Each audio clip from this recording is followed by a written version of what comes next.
Hello creative minds, and welcome back to my channel. So in today's video we're going to talk about how to make this beautiful infinity wrap dress that you saw on the thumbnail of this video.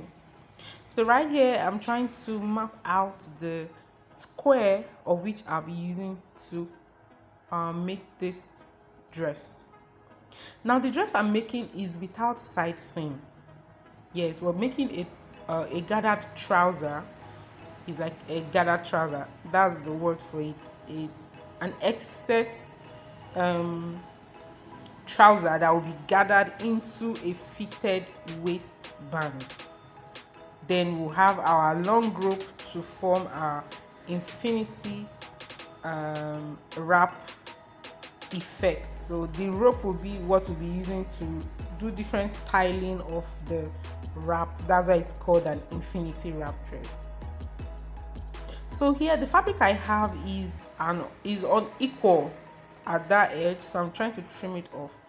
So right here you see me lay out the fabric. The fabric I've laid here is about ×2 of the lap. So whatever your lap measurement is, okay, you're going to multiply it by 2. Or if that will be too much for you, then what you do is to add extra 10 inches or 15 inches to the measurement that you have. So now I am checking out my length, the length of which I want to work with, okay? And you can see where I'm marking there, that will be my margin. Okay, that point there will be my margin. You can see I didn't start from the very beginning of the edge of my fabric for the waistline. So I left out some space because I'm marking both the front trouser and the back trouser together. So I am looking for the point that will be for my front. This is what I just marked out. This point will be for my front and the other side will be for my back. I'm so sorry my markings are not clear in this video because the fabric is not taking the chalk. I tried bringing different colors of chalk and different types of chalk, both the board chalk and the tailor's chalk. It wasn't working, I don't know, but just watch me closely. So here I divided the fabric into 2, then removed 4 inches that I will add to the extension of my back crotch.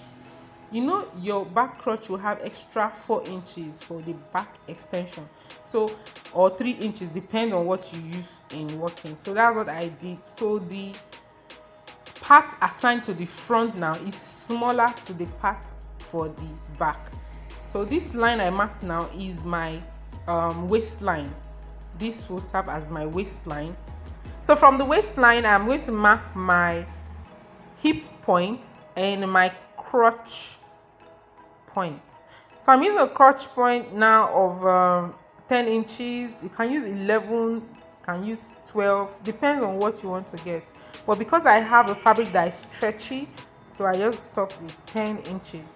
Then I created my curve for the front. Though my chalk is not visible, but when I cut you're going to see that clearly.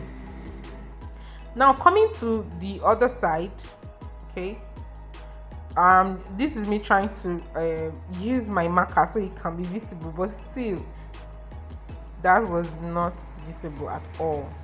I don't know, the fabric wasn't taking markings. I don't know why. I guess that's the nature of the fabric. It wasn't taking markings at all, okay, apart from that marker also, but still wasn't that visible. So that measurement there, you have to bear it in mind. We're going to bring it to the back side. So this other side, this other end will serve as our back. So I marked the same thing I did for the front, then created my back extension. I used 3 inches here. You can go as far as 4 inches, or was that 4 inches I used? Okay, I used 4 inches because I wanted a high waist dress. Okay, so this is me creating my curve after looking for my points there. So I went up on the waistline by 1.5 inches.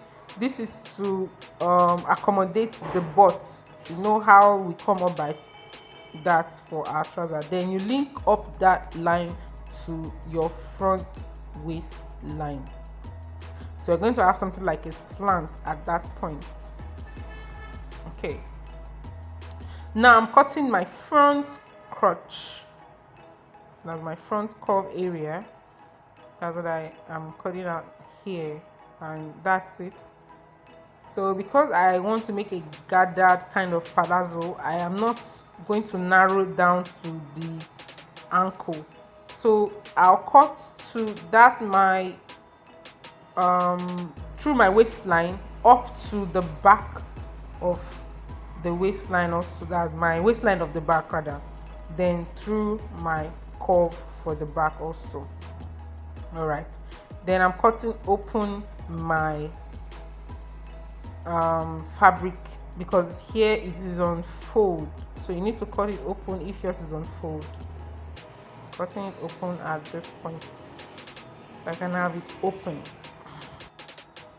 So now I want to show you guys something. I didn't do this in this video, but right here on this arrow point you can come in by 1 or 1.5 inch to create a back slant. So the back will be in slant form and not be in straight form like mine. Okay, that will give you a better result. So right here is my strip that I'll use for the waistband. You need the waistband to be tight, right? Because we're going to shuffle the whole of that fabric into that waistband to give us that gathering effect. So I'll just mark the exact amount of the waist because this fabric is stretchy, so I am not adding any seam allowance to that. Just mark the exact amount of the waist and cut it out. You can see that's what I just did. So at this point, that's it for the cutting of our dress. So later I also cut out the strip that we'll use for the infinity wrap.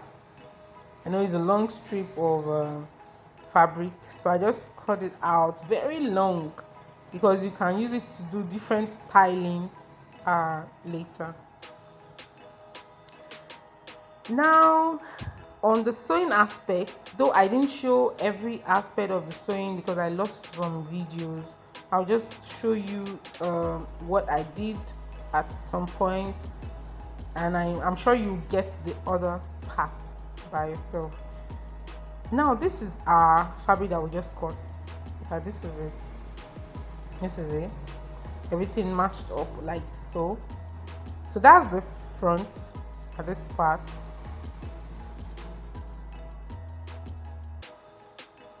Okay,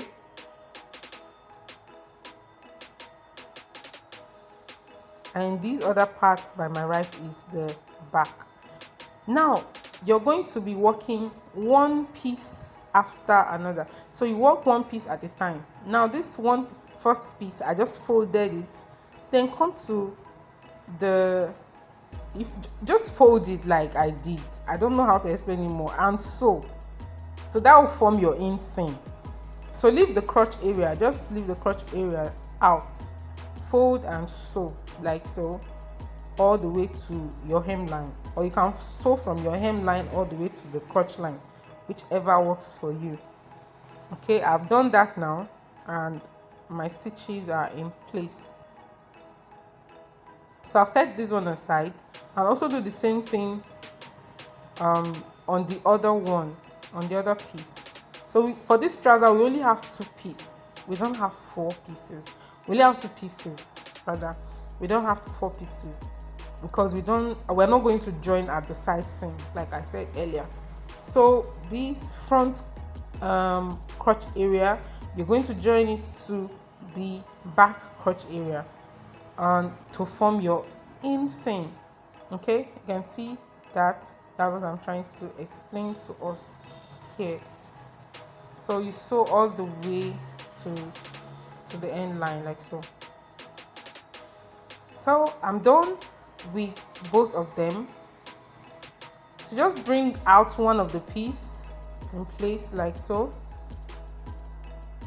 So this is the front and this is the back. So the other one also, I'll bring it out like so. Now you turn to the right side of that one. You can see the other one on the table is on the wrong side, so you turn this one to the right side, so it will be easy for you to sew. Then make sure you match up the right crotch to the right crotch. So right here is the front crotch that I have matched to the front crotch, with the right side facing each other. Okay, but to make it easier, you can tuck it in like so. Tuck it into the other one, you see, like I did now. Then the matching up will be easy for you. So you match it up at the seam area, the place you stitched, then match up to the waistline for the front and for the back. So when you do so, you can pin down like I'm doing. Pinning down is just the best. You can pin down all the way, so you can have the fabric all equal out when you are done stitching. So this method of making the trouser is quite easy, and I think it's best for fabrics that are stretchy or fabric that are light, like I am working with. I can still try it on other fabric later, but just for this, it came out very nice and beautiful. So after pinning down, so I'm just taking my time to make sure the fabrics are equal. When working on stretchy fabric, it's good to pin down so you have a matched up seam. So you're going to sew around like so. You sew around, and this is it here. So I've sewn all around, and I'm just going to bring out the other leg from the other leg, and there you have it. So this is it, and we're going to be gathering all of this into our waistline. We're going to be gathering all of this like so into our waistline to form that gather effect. And I'm just trying to tuck it out so you can see how beautiful it turned out to be. You can see that. So the next thing is to put your band and your long strip for the infinity styling, and at the end of the day, this is our result, looking so pretty. So this is the back, and the long strip you see here is what we use for the different styling that makes it an infinity dress. And this is it on our client, looking so pretty. I hope you really enjoyed this video. I'll see you in the next video, guys. Bye.